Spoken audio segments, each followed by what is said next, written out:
Hi, I'm Donna Wolfe from Naztazia.com. Today I'm going to show you how to crochet and knit a Chinese knot-inspired bath or kitchen scrubby.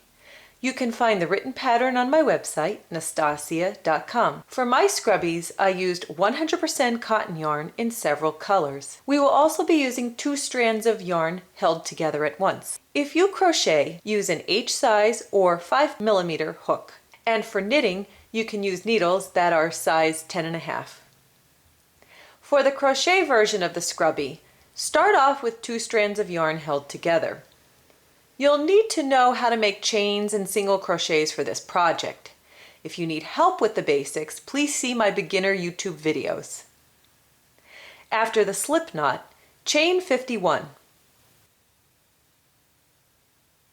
Then, for the first row, skip the first chain and do a single crochet into the next chain.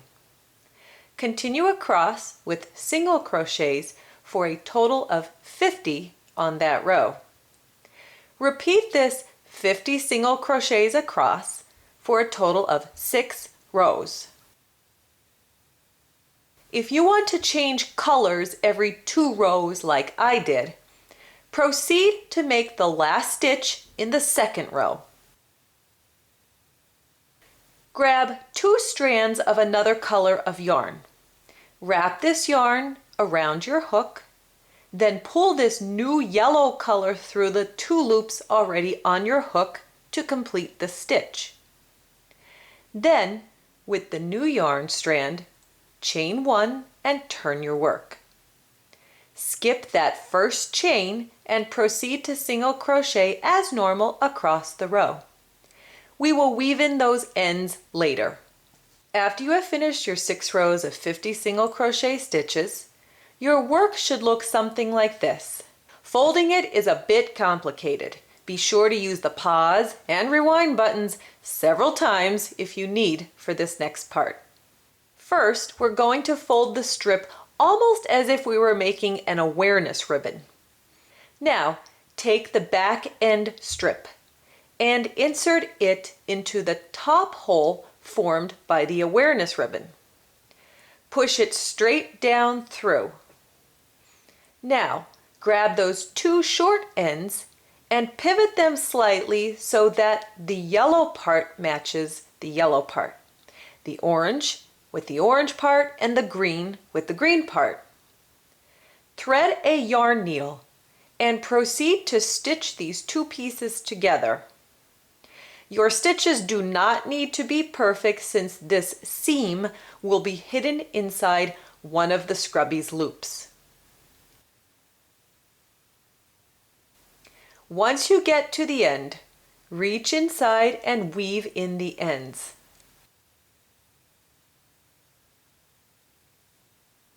Then use your scissors to cut off the excess. After doing this, you can slide the loops around a bit and hide that seam. Then turn the scrubby over and adjust the loops as necessary to make it even.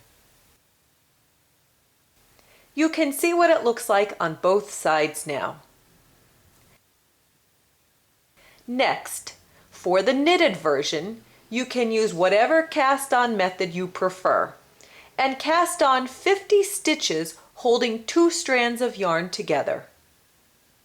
Then just knit across all rows. Do 12 rows of knit stitches. Granted, knitting with 2 strands of yarn can be challenging at times. If you want to change colors, cut your first yarn about 6 inches from an end stitch. Then, grab your next color of yarn and proceed to do a knit stitch with it. What I then like to do is lay my work down and just tie the new end to the old end. Later on, I'll weave in these ends securely. Pick up your needles and proceed to knit with the new color yarn. After you finish your rows, it is time to cast off your stitches using any method you'd like. Now it's time to fold it, just like the crochet method. First, make an almost awareness ribbon shape. Then, take the back tail end and push it through the hole formed at the top. Pull this strip through all the way. Now, take the two short ends and match up the colors back to back. Take your yarn needle and begin to sew the seam together. Be sure to pause and rewind this part if needed.